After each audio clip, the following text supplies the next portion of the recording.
City India news channel, हक की आवाज। अस्सलाम वालेकुम नाजरीन, सिटी इंडिया न्यूज़ में आपका इस्तकबाल है। मैं हूं नौशीन।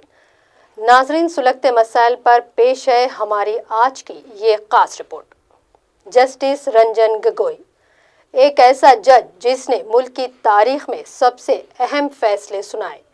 एक ऐसा जज जिसने अदलिया की तारीख में पहली बार अपने पर आयद इल्जामात से खुद को बरी किया हो। ऐसा जज जिनके फैसलों पर अवाम को ये शुबा हुआ हो कि उनके फैसले हुकूमत की मंशा के मुताबिक रहे। क्या ऐसे जज को राज्यसभा के लिए नामजद करना सही है? जी हाँ नाजरीन, सदर जमहूरिया हिंद की जानिब से राज्यसभा के लिए जब से रंजन गोगोई को नामजद किया गया है, मुल्क में सियासी भौचाल आ गया है। जस्टिस रंजन गोगोई जिन्होंने मुल्क की तारीख के 3 अहम फैसले बहैसियत चीफ जस्टिस सुप्रीम कोर्ट सुनाए और जिन फैसलों पर माहिरीन कानून और अवाम को ये लगा हो कि अदलिया हुकूमत के दबाव में ये फैसले दिए गए हों, और इसी जज को उनके वजीफे पर सबकदोश के सिर्फ 2 माह के अंदर राज्यसभा के रुकन के तौर पर नामजद करना अवाम के शक को हकीकत में तब्दील करता है और अवाम का अदलिया पर से एतमाद खत्म होने लगता है। नाजरीन, आप बखूबी वाकिफ हैं कि वो 3 तारीखी फैसले कौन से हैं। वो फैसले ये थे: कश्मीर से दफ़ा 370 हटाने के बाद सुप्रीम कोर्ट में दायर दरखास्तों का फैसला, राफेल का फैसला और बाबरी मस्जिद राम मंदिर का फैसला।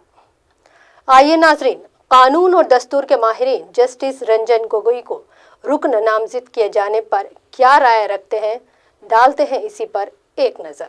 think Justice Gogoi should not have accepted the nomination at all. He has set a very wrong precedent. The wall of separation between the executive and legislature on one side and the judiciary on the other. Actually really shocked between him and the government, and that he had helped while he was Chief Justice of India. कहता हूँ कि क्या ये could pro क्यों है क्या, और मैं नहीं बल्कि जस्टिस लोकुर जो सुप्रीम कोर्ट के रिटायर्ड जज हैं, उन्होंने ये कहा कि इनके इस अपॉइंटमेंट से सुप्रीम कोर्ट की इम्पार्शियलिटी के ऊपर कई सवालात उठते हैं। तीसरा ये है कि 2012 में लेट अरुण जेटली ने राज्यसभा में स्पीच देकर कहा था कि रिटायरमेंट से पहले जो फैसले होते हैं जजेस के और उसके बाद उनको अपॉइंटमेंट मिलता है वो फ़ौरन नहीं होना चाहिए। चौथी बात यह है कि इनके कई ऐसे फैसलों से सरकार को, मौजूदा मोदी सरकार को पॉलिटिकली फ़ायदा मिला है, चाहे वो सीबीआई का केस हो, अयोध्या बाबरी मस्जिद का वर्डिक्ट हो या रफ़ाइल का मामला हो। गोगोई ने खुद एक सुप्रीम कोर्ट के केस में जो कॉन्स्टिट्यूशनल बेंच थी उसमें उन्होंने बैठकर अपने फैसले में कहा था, जो केस था ट्रिब्यूनल मेंबर्स को रीअपॉइंटमेंट का, उन्होंने कहा था कि रिटायरमेंट के बाद अपॉइंटमेंट नहीं होना चाहिए। मैं उम्मीद कर रहा हूं कि मिस्टर गोगोई इसको कबूल नहीं करेंगे। अगर कबूल करते हैं तो वो अपने आप को एक्सपोज कर रहे हैं और कई सवाल निशान उठेंगे। देखिए, जुडिशरी में, जजेस में जो पब्लिक परसेप्शन अगर बनेगा वो खुद हम सबको सोचना है। और आखिर बात यह है कि इनके ऊपर एक महिला ने सेक्सुअल हरासमेंट का एक कंप्लेन दिया था, जो सुप्रीम कोर्ट ने उसको कहा कि उसमें एलिगेशन में दम नहीं है। मगर हैरत की बात यह है कि इनके रिटायरमेंट के फ़ौरन बाद उस महिला को, उसके फैमिली मेंबर्स को दोबारा रीइंस्टेट कर दिया गया। तो बताइए क्या है, क्या कॉन्स्टिट्यूशनल मोरालिटी है ये?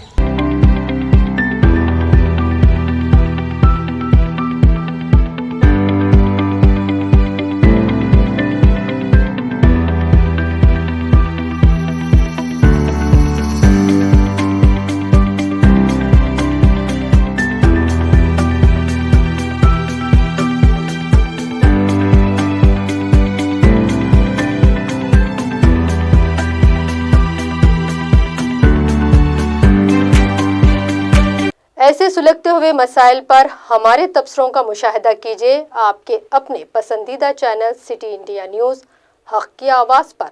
नौशीन को दें इजाज़त। अल्लाह हाफिज़। दोस्तों, अगर आपको हमारी न्यूज और एंटरटेनमेंट तमाम प्रोग्राम पसंद आते हैं तो फिर लाइक करें, शेयर करें और सब्सक्राइब करें। और हाँ, बेल आइकॉन दबाना ना भूलें ताकि आप हमारी हर न्यूज और हर एंटरटेनमेंट प्रोग्राम से अपडेट रहें। देखते रहिए सिटी इंडिया न्यूज, हक की आवाज।